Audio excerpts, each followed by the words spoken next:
ମୁଁ ମୋର କିଛି ନିଜର ସଞ୍ଚୟ ଧନକୁ ରଖିଥିବାରୁ ତାହାକୁ କିଛି କେମିତି ଉପାୟରେ ସମାଜରେ ଟିକେ କିଛି ହେବ ସେଇକୁ ମନରେ ଚିନ୍ତା ଭାବନା କରି ଆଜି ମୁଁ ଆଗେଇଛି ଏବଂ ମୋର ସାଥିରେ ଥିବା ସବୁ ଯୁବ ଭାଇମାନେ ମୋତେ ସହଯୋଗର ହାତ ବଢ଼େଇଛନ୍ତି।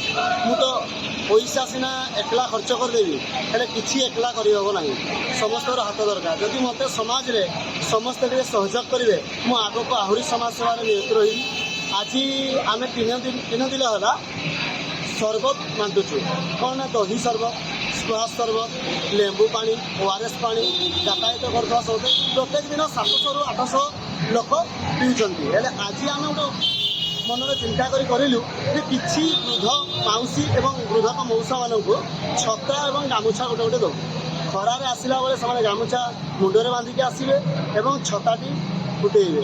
ଆଉ ସେଠି ଆମେ ଦେଖିବାକୁ ପାଇଲୁ ଯେ କୋଡ଼ିଅଣା ତହସିଲଦାର ମଧ୍ୟ ଆସିଥିଲେ। ପୂର୍ବରୁ କୌଣସି ତହସିଲଦାର ଏମିତି ହୁଏତ ଲୋକ ଚିହ୍ନି ନଥିଲେ, କିନ୍ତୁ ଅଫିସରମାନଙ୍କୁ କିନ୍ତୁ ପ୍ରଥମ ଥର ପାଇଁ କୋଡ଼ିଅଣା ତାପସ ସାର୍ଙ୍କୁ ମୁଁ ଯେତେବେଳେ ପରଦିନ କଲ୍ କଲି, ତାପସ ସାର୍ କାଲି ମୋତେ କହିଲେ କାଲି ଗୋଟେ ତାଙ୍କର ଗତକାଲି ତାଙ୍କର କାର୍ଯ୍ୟକ୍ରମ ଥିଲା ବୋଲି ସେ ମନା କଲେ, ସେ ଆଜି ଆସିବେ ବୋଲି କହିଲେ। ଏବଂ ସବୁଠୁ ବଡ଼ କଥା, ସିଏ ନିଜେ ଚାହୁଁଛନ୍ତି ଲୋକ ସେବା କରିବା ପାଇଁ।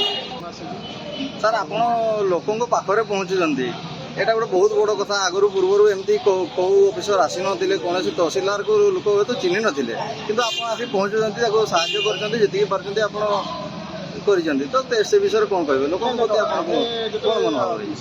ଜଏନ୍ କଲା ପ୍ରାଇମେରୀ ମୁଖ୍ୟ ଥିଲା କି ଆମେ ଲୋକମାନଙ୍କ ପାଇଁ କାମ କରିବା, ଲୋକମାନଙ୍କ ପାଖକୁ ଯାଇ କାମ କରିବା, ସେମାନେ ସମସ୍ୟା ସୁବିଧା ସମାଧାନ କରିବା।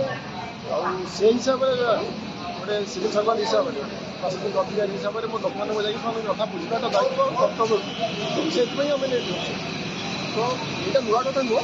ସବୁ ପ୍ରଶାସନିକ ଅଧିକାରୀମାନେ ଯାଇକି ଲୋକମାନଙ୍କ ପାଖରେ ମିଶିବା କଥା, ସେମାନଙ୍କ ସମସ୍ୟା ଶୁଣିବା କଥା, ଆଉ ତାଙ୍କ ଲେବଲରେ ଯାହା ସମାଧାନ ହେବା କଥା କରିବା କଥା। ଆଉ ସେଇଟା ହିଁ କରୁଛୁ, ଆଉ ବେଶୀ ଦିନ କରୁଛୁ।